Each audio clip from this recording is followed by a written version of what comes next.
A child's life is cut tragically short Who knows? Who knows what he could have done? by a rare genetic disorder. I don't want another family to go through what we went through.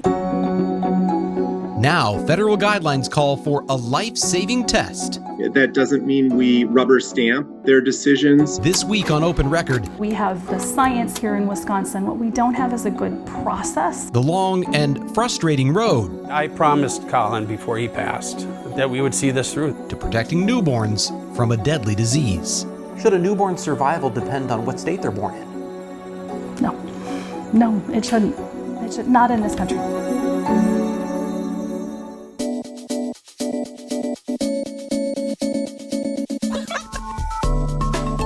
From the FOX6 studios, this is Open Record. I'm Brian Polson, and I'm joined by Open Record's executive producer, Sarah Smith. Hi, Sarah. Hi.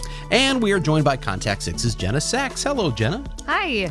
We are recording this episode on Wednesday, September 4th, and according to the National Organization for Rare Disorders, is the first week of Newborn Screening Awareness Month here in September. Newborn screening programs exist in all 50 states and U.S. territories, which ensures that nearly every child born in the United States of America is tested within 24 to 48 hours of being born for an ever-growing list of rare conditions, many of them deadly conditions. Each state maintains its own list of conditions that are screened. But when it comes to adding new diseases to that list, advocates for rare disease testing say Wisconsin is falling behind. We'll explain why it's happening and what that could mean for you and your family when we come back. Welcome back to Open Record. So, Brian, you have reported on this issue before. We've talked about it on Open Record. I know there have been some new developments in the last few months, in the last year. Can you remind us of the background here? I think about how far Open Record now goes back, that this was a few years ago. I think it was probably the last time we talked about this issue. It's a Wisconsin Rapids family where this all starts. Kevin and Judy Cushman. They have two children, Colin and Kendra. And Colin, their first, was born apparently healthy. All signs were that he was a healthy baby. This is back in, I believe, December of 2010.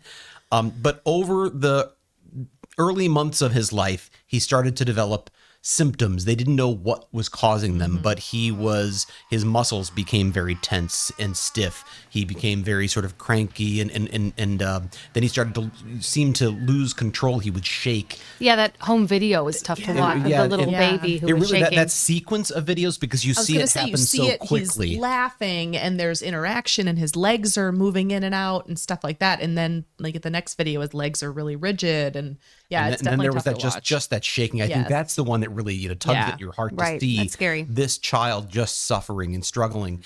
And imagine for the parents at that time, they had no idea what was the child causing is this. too young. They can't talk. They can't tell you, hey, I'm feeling this way. You have to look and go, okay, what are these symptoms? And then figure out what you're going to do. Isn't that really what parenthood is with a baby? Is you're making all these guesses. You're learning, what does that mean? Yes. What does that cry mean? What does that thing mean? And they're trying to figure out what all of this means. Yeah. And they're going to the doctor and going, what's wrong with our son?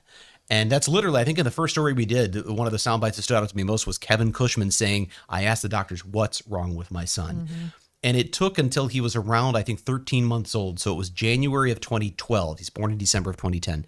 So he's 13, 14 months old, and they finally get a diagnosis. And the diagnosis is infantile Krabbe disease. And I'm sure they felt like many people who hear these stories feel when they hear it for the first time, what? What is Krabbe disease? That? Yeah. It's kind of a weird name. It's named for the person who, the scientist who identified this particular condition many years ago. And it is a recessive genetic disorder. So it's passed down by parents. Both parents have to have it? Both parents have to have it. It's essentially a defective gene. And it's rare.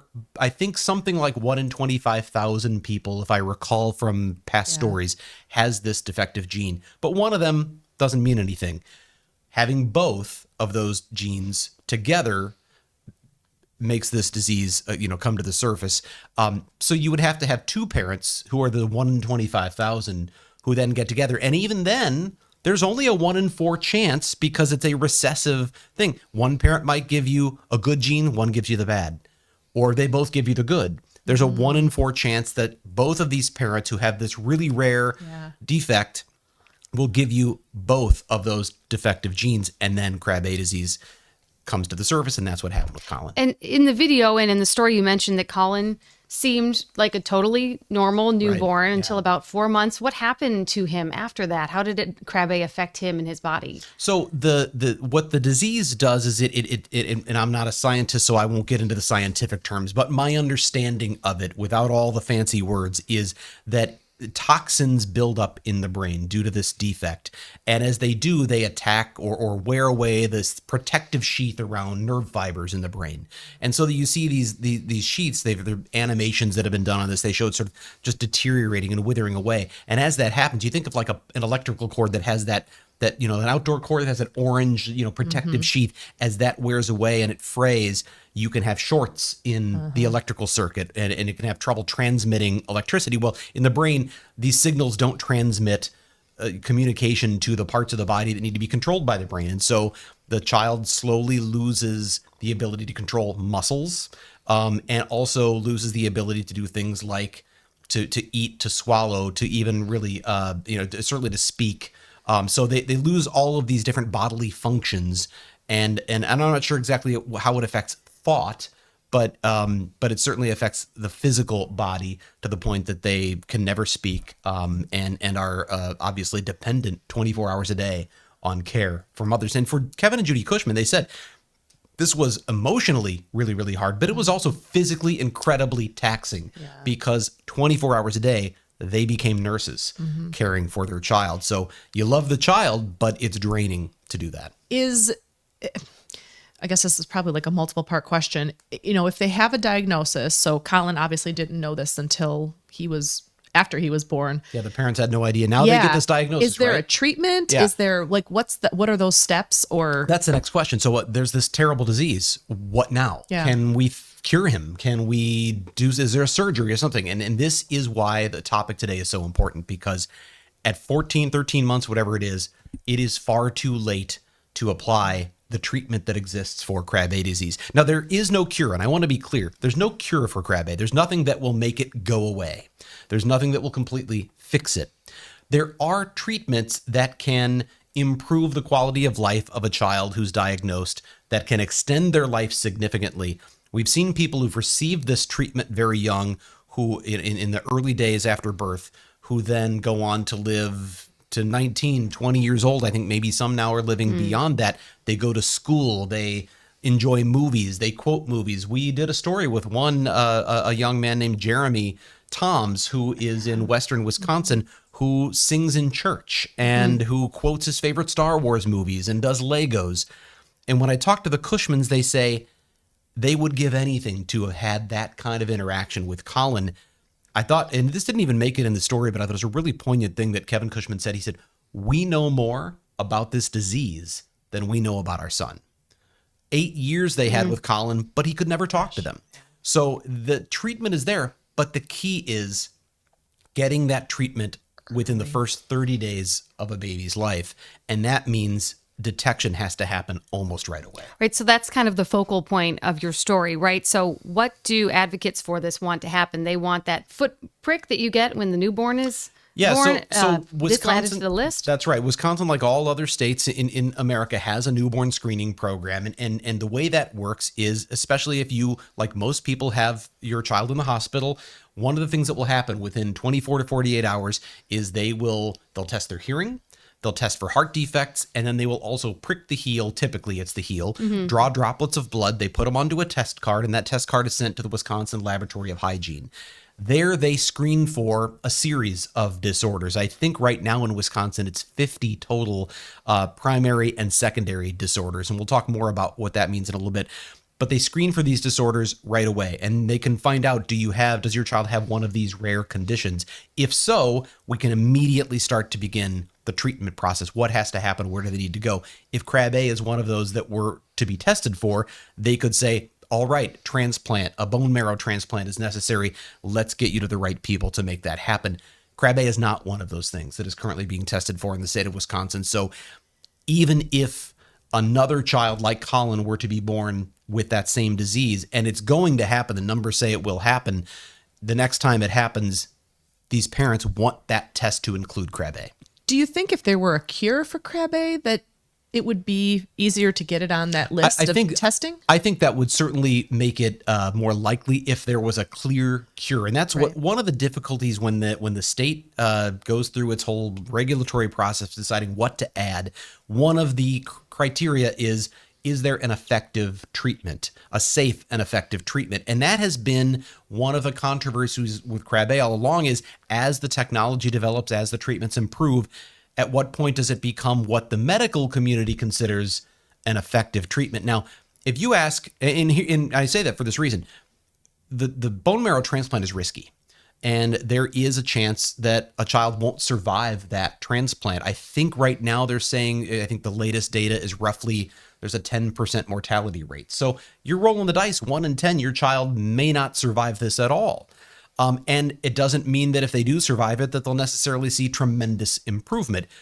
But we've seen as this has gone on, as more and more of these surgeries have been done, children are living much more improved lives and longer lives. And if you ask the Cushmans, if you'd had that chance, if you'd had the choice to say, do we want to go through with this risky transplant? Maybe our child dies now instead of 2 or 5 or 8 years from now. Do we do it? And they say that's a decision every parent has to make on their own.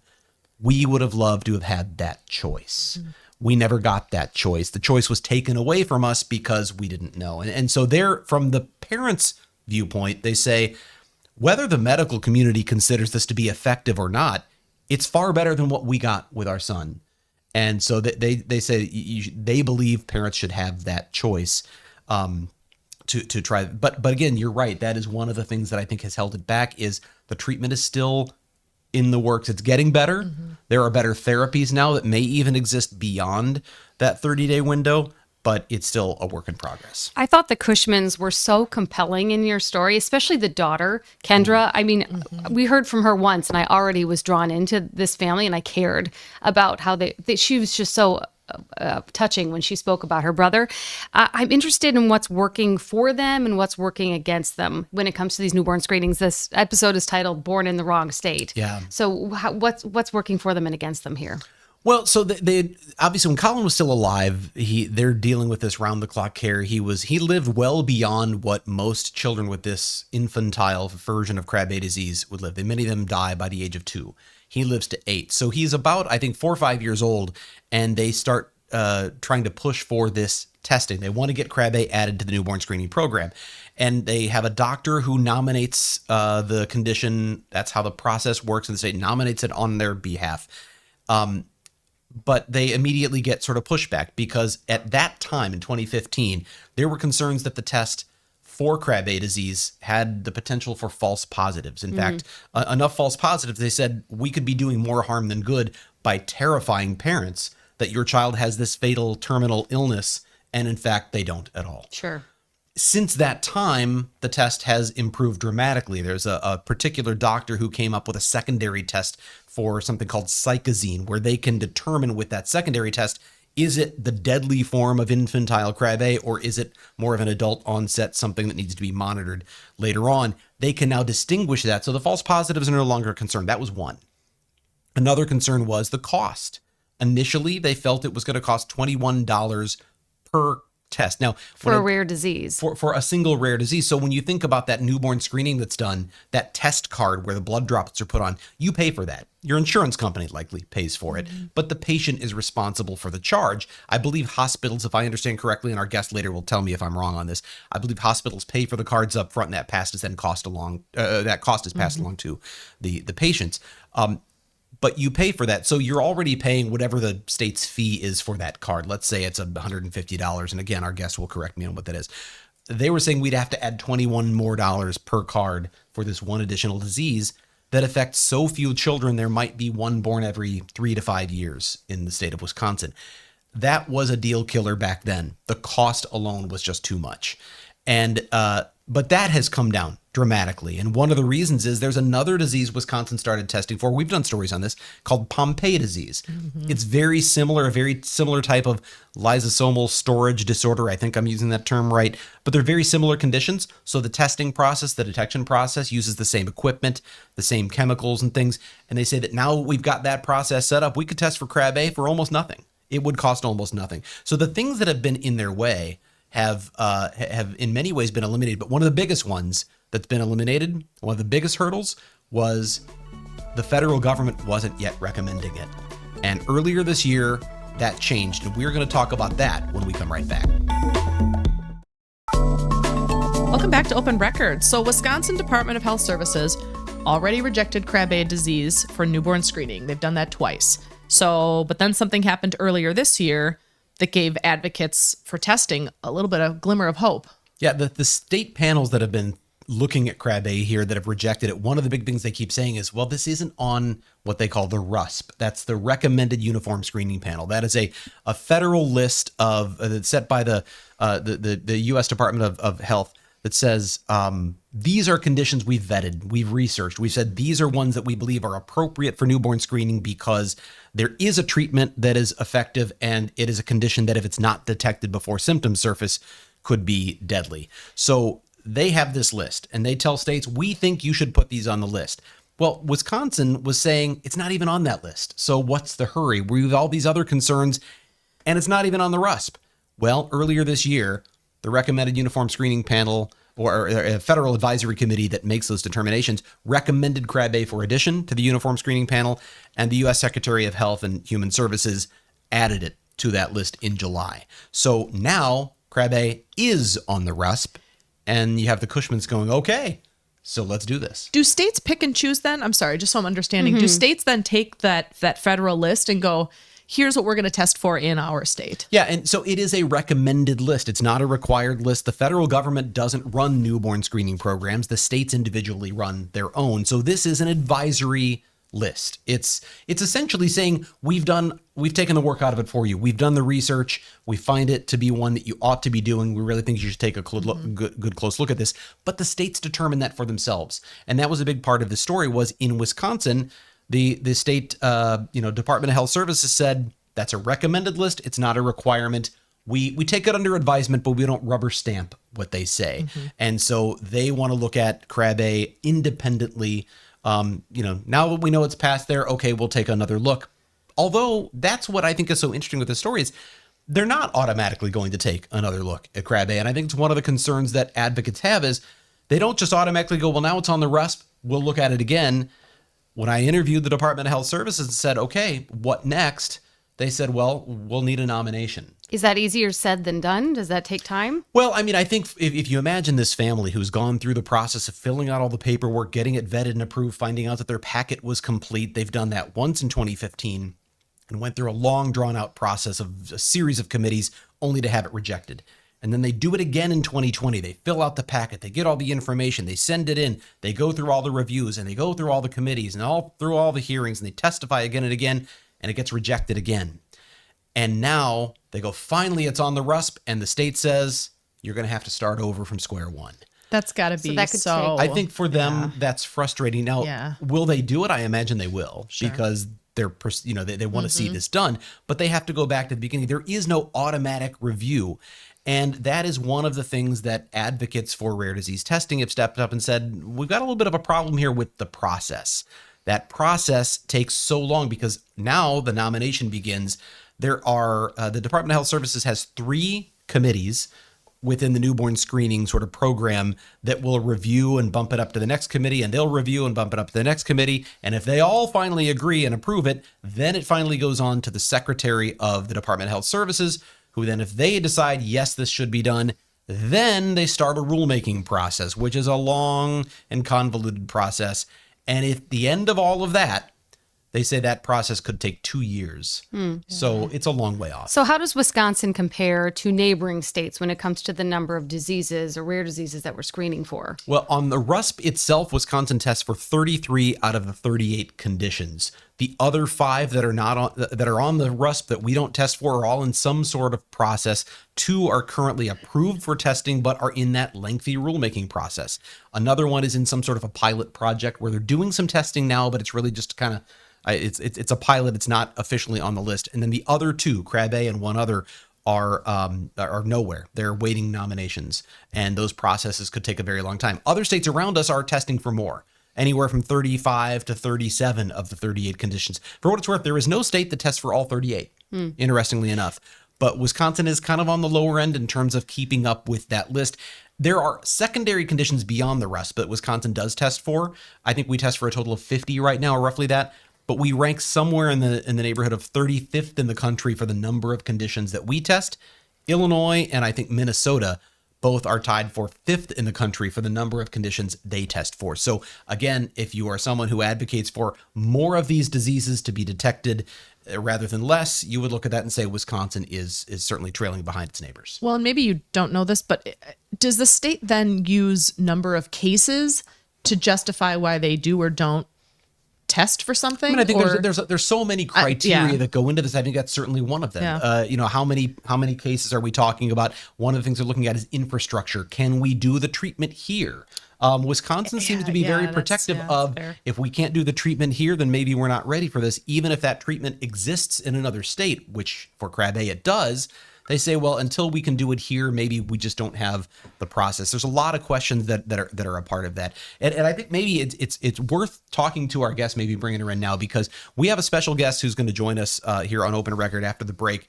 The medical community, as I said, seems intent on taking its time, while families are urging them to act more quickly before another child is born with Crab A disease that goes undetected. Oftentimes it is families who are pushing the hardest for these things to be added, and the bureaucrats maybe are taking their time. In a moment, we're going to be joined by Kimberly Hogstad, who is founder and president of the Wisconsin Rare Disease Alliance. We'll hear from her right after this.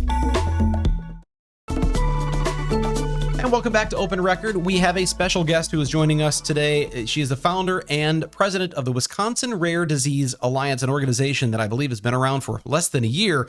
Kimberly Hogstad joining us on Open Record. Welcome to the podcast, Kimberly. Thank you for being here. Thank you for having me. Really appreciate it. First thing I want to ask, because you just listened to us blather on for 30 minutes or 20 minutes, anything we've said that was incorrect, anything that stood out to you that you were thinking from the sidelines? Boy, I really hope I get a chance to talk about that. No, I'm delighted to be here, and really, I think you covered everything beautifully. And there are so many, there are over 10,000 different rare diseases in this country, and newborn screening only covers a small number, but they are individual or diseases that can absolutely respond well to treatment early. And so it's so important that we take a look at these kinds of diseases and newborn screening. I want to ask you about that thousands of rare diseases, and I want to talk about the definition of rare disease, but I want to step back for a moment and just tell us about the organization. What is the Wisconsin Rare Disease Wisconsin Rare Disease Alliance, and how did it come about? Why did you form it? Yeah. So the Wisconsin Rare Disease Alliance is, you're right, less than a year old. We started last November, December time frame. We had spent a couple of, and when I say we, during the pandemic, while we were all home, several of us took a look around the state and just started thinking about what's happening in the state of Wisconsin. I've worked all over the world. I've worked all over the U.S. and the territories, but hadn't done a lot of work in the state of Wisconsin.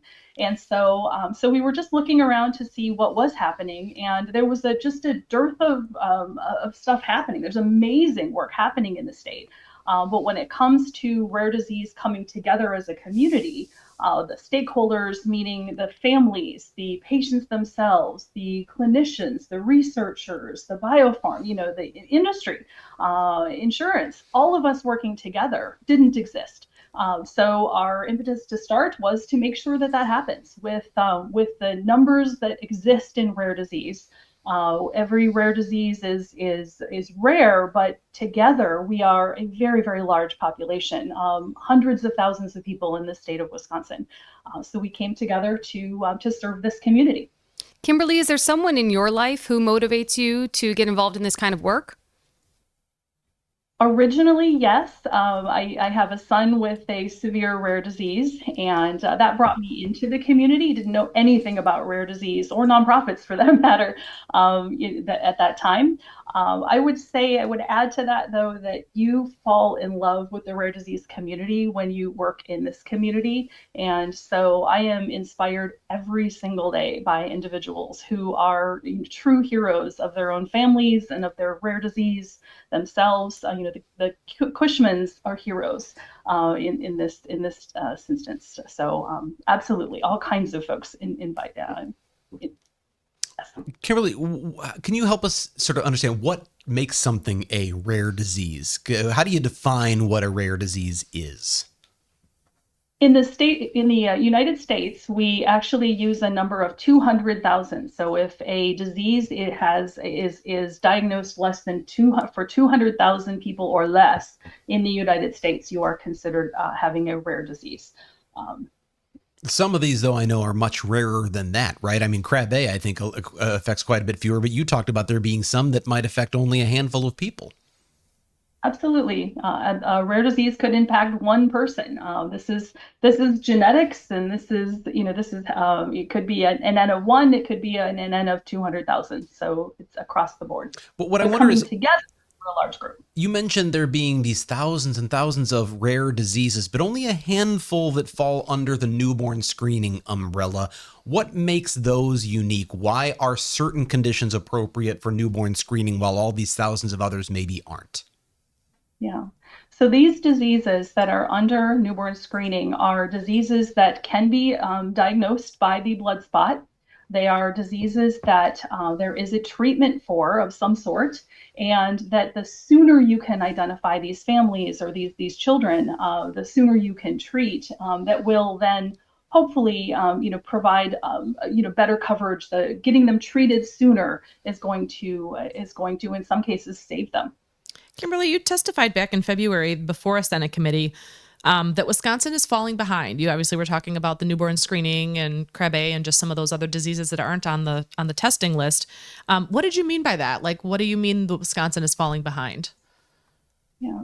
So, well, Brian mentioned the numbers, so I would point to that. I do want to say that our medical community here in the state of Wisconsin, they're amazing, and they care, and they care so very much. And so I'm not suggesting that we're not doing something from a care perspective, but we aren't adding these additional diseases.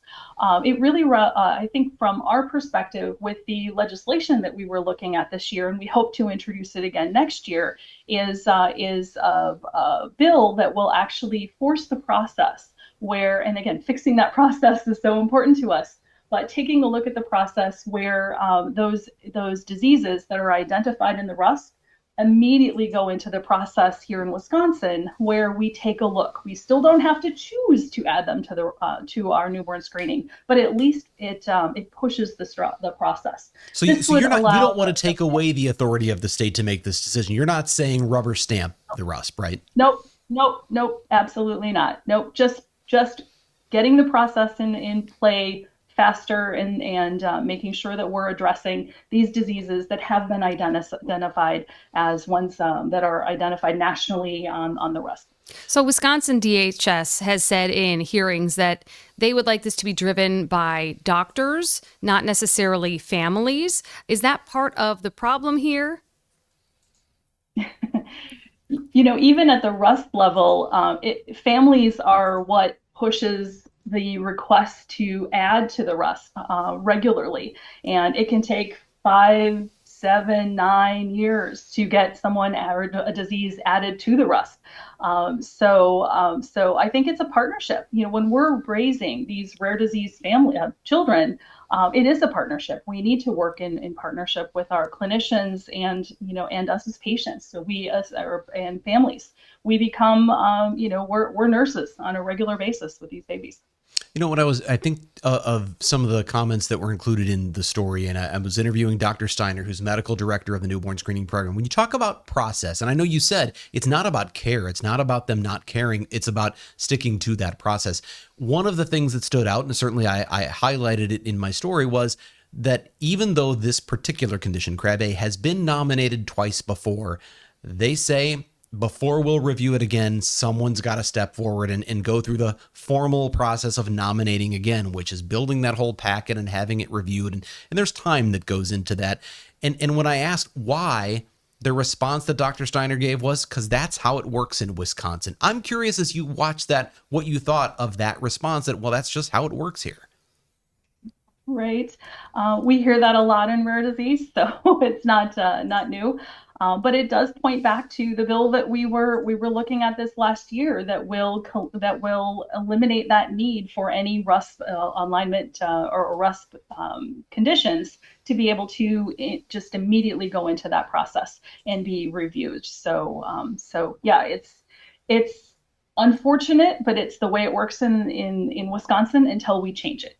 I know one of the things that has been a concern for the people in the the medical community and those who are in these meetings is the question of, okay, first of all, is the treatment effective? But also, do we have the infrastructure to get these children from diagnosis to the right place to be treated? And it seems to me that what I'm hearing is they want to see transplants be able to be done here in Wisconsin. And until that can happen, maybe we're not ready for this. Is that the sense you're getting? And is that realistic to have 50 states that can independently do transplants for a disease this rare? Or is it more likely that, in fact, you would have a handful of experts at places like Duke University who are already doing them?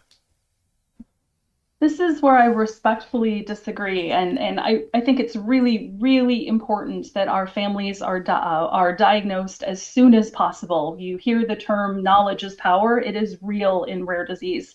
The sooner that family knows what's happening, they can make decisions. And honestly, as parents, we don't care. We will find a way to get our child to Chicago or North Carolina or wherever the treatment exists.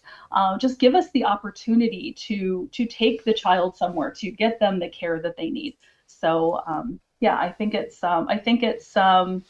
unfortunate that that's the view, but I think we can work together to change that. And I know it might be a bit of a provocative title, this podcast, when we use the story Born in the Wrong State. But when I really look at this and say, if I'm that family, if right now, if my wife and I were going to the hospital and she's having a baby and that child is born with this condition, in Illinois, it's caught.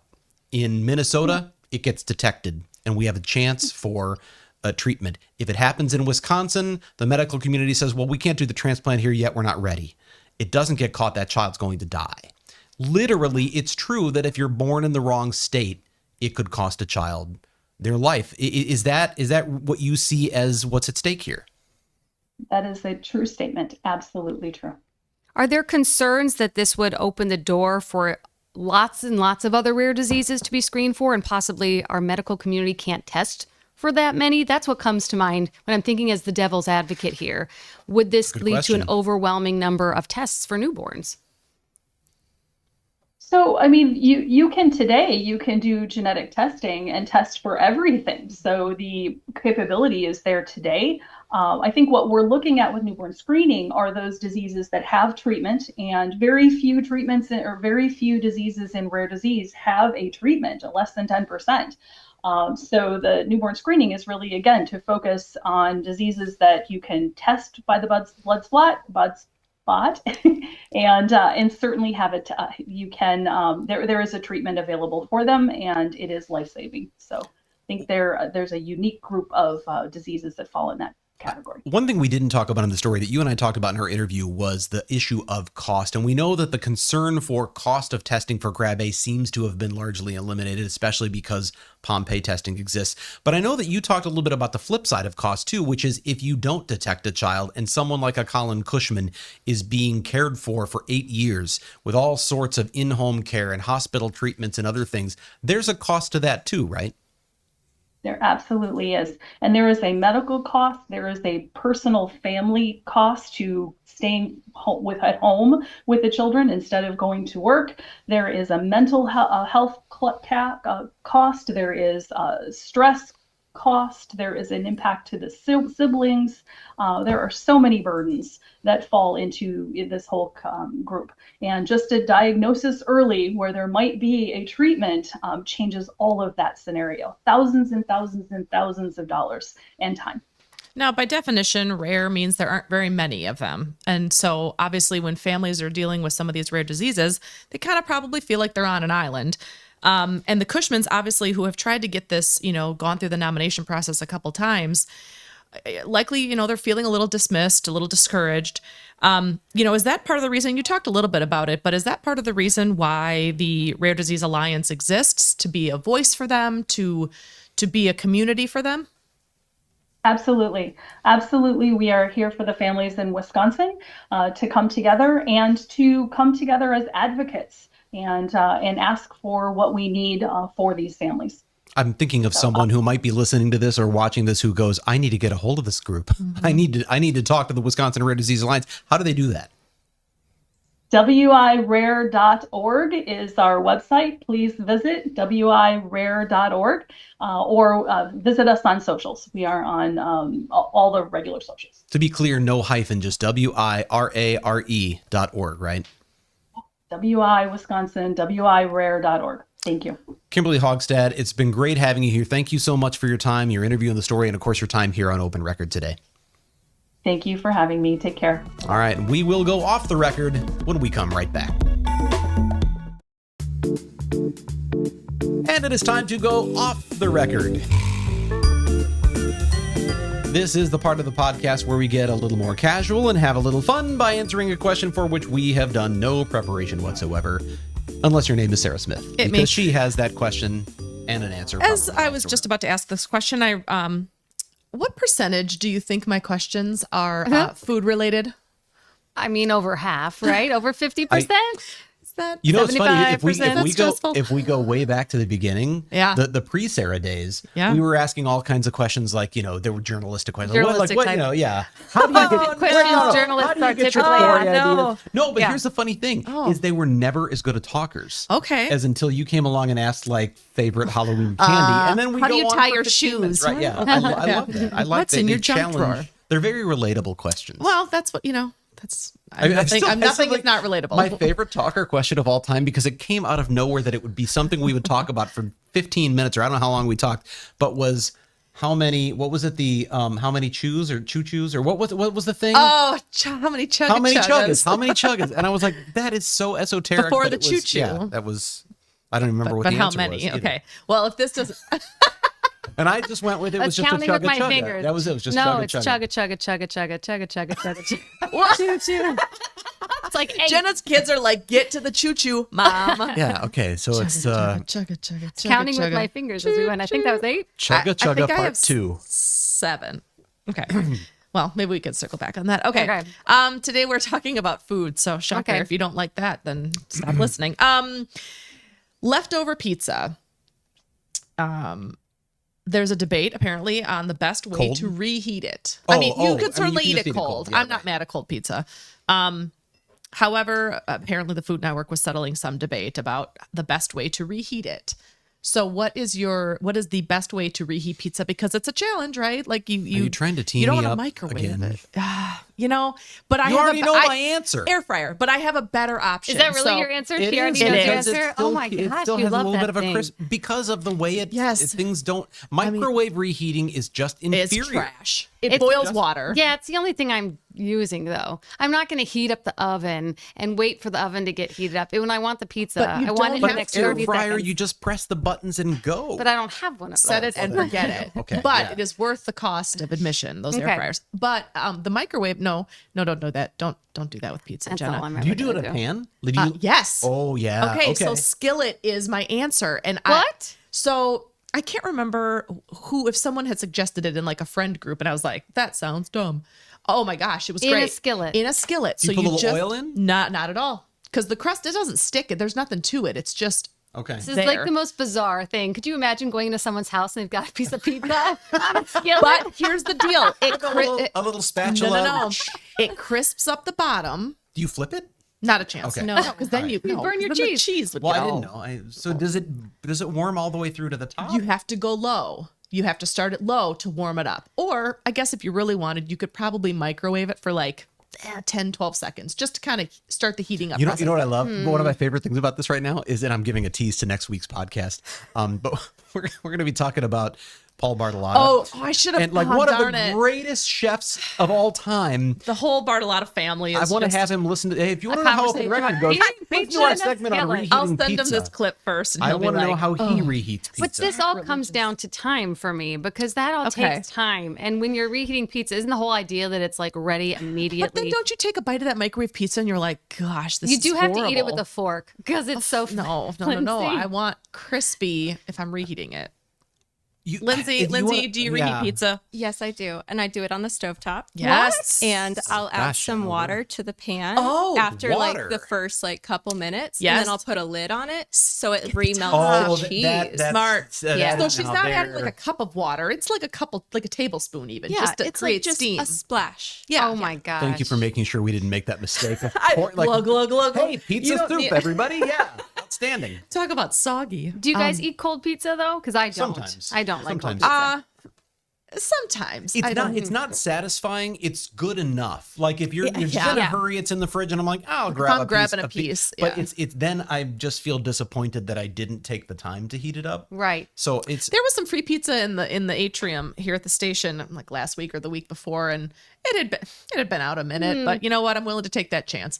So I took it, and it certainly wasn't warm, but I also did not take the time to reheat it. I'm like, this is as good as it gets, and it was still delicious. Well, my kids, so they spent a week with their grandparents going to a camp in Minnesota during the day, and my mom gave them leftover pizza in their lunches, and their minds were blown. They had never gotten cold pizza before. Did they like it? They did. They thought it was really great. Yeah. So I never gave them cold pizza before. Yeah. It never occurred to me. The quick aside, did you hear how she said Minnesota? Minnesota. I know. Very It Minnesota. only comes out when I start talking about Minnesota. Oh, yeah. So, all right, since we've got a little extra time today and we're talking pizza, I got to ask, when you are at a restaurant ordering pizza, are you like, if I'm at home and it was like I could make my own or I could get something in a box at the store, give me all the toppings, that's fine, except for maybe onions or anchovies, or pineapple. Anyway. Right. Well, that's all we have time for today. But I mean, I don't mind. But when you're at a restaurant, do you put a lot of toppings on, or do you look at it and go $2.25 for more? I don't need that. I will say, when I go to a restaurant, I prefer to get pizzas without red sauce because I feel like that's what you can always get at home. Yes, Like I get the ones with like the pesto or the Alfredo sauces, which I guess I could make at home. Or like but one of those specialty where it's like a barbecue chicken pizza, something I wouldn't normally get, or maybe that wouldn't be good from a frozen. See, I have a problem with it because if I'm in the pizza mood and you suddenly give me something that tastes like a barbecue sandwich, I'm disappointed that I didn't get the pizza taste. No, but it's still in pizza form. Yeah. All right, Lindsay, what's your exotic pizza? Oh, okay. So at Transfer Pizza, I don't know if you guys Oh, have I do been know over that. there. They sponsor my soccer team and have They for have years. this pizza that's, I think it's like allium or whatever family like garlic and onion are in. Oh, yum. They have like an allium pizza and it has like garlic, onion, great. leek. It has like All those like that family of like an olive oil white sauce. I wouldn't say Alfredo, but I'm not really sure. Yeah. It's so good. That's exotic to me. Okay. Shout out to John and Russell Rosetto. Yeah. My sponsors. What's your go-to Anyway. place? Where do you guys get your pizza from? Well, My kids the other day said something like, "Have you ever had?" It was like Domino's. It was so good. They said something like that. I was like, Rocky "Whoa." Rococo's is like volume pizzas. If we've got like, a lot of people around or people Okay. coming over and you need to get a volume of Yeah. pizzas, I'll do a Domino's because Okay. it's fast and it's still delicious and it's affordable. But if I want really good pizza that's reasonably, like my favorite, it's just not close to me, Yeah. is Balestreri's. I love original Balestreri's that pizza. crisp, It's fantastic. like that, and just cracker the crust. cheese on top. Yeah, it's trying just to look phenomenal. up. We've more recently gotten, and it's I guess we're just doing shout outs to places. But Downtown Pizza in Deansville. Oh, I was going to say that one. outstanding. They have a lot of good specialty pizzas as well. They also have ice cream, which my Yes. wife is like, it's heaven because And we have it's- pizza and ice Yes, cream. but it's the good stuff too. It's like, is it Cedar Crust or something else? That's Yes, like, it is Cedar Crust, And there's yes. lots of like of those good, fun, unique flavors like Superman and Blue Moon. It's like not your traditional kind of stuff. So, It's not exotic though. It's not. No, it's not. But But by the way, Transfer Pizza is fantastic. Gone there to watch some. We've done some like EPL soccer matches, watching, and the crust is fantastic. So yeah, do you have a favorite? What's your go-to? Well, I feel like since I went know, to that's what I UW was Madison, I have to say Ian's. Everybody feels very loyal at Yeah. Ian's. We even had it delivered at our wedding. Like as the late night thing. Yeah. So I feel like I just have to say that out of Okay. being a Badger. So you don't really mean it. You're just saying it because you Well, feel like you have to. I don't, I like it. You know what? I'm like I just not took away your W particularly card. picky. I was really sad when they closed the Papa Murphy's in like Glendale. Yeah. I like the take and bake, and they had fun toppings that weren't just pepperoni and cheese and all that stuff. I'm not fancy. I've never even heard of transfer pizza or haven't had Balestreri's before. like- Leonardo's and Mech one is good too. It's Okay. like it's lunch out today. Okay, we've run long. Believe it or not, Dave has to cut this down even though we had the longest segment ever. But daisy. we're going to wrap things up when we come right back after this. If you have a topic you would like us to discuss on Open Record or an issue you think we should investigate for Fox 6 News, send us an email to fox6investigators@fox.com. As always, thank you to the people who make this podcast possible, including our executive producer, Sarah Smith, our editor, Dave Machuda, of course, Jenna Sachs here joining us as co-host, and manning the video switcher, Lindsay Adele. With that, I'm Brian Polson. We'll be back next week.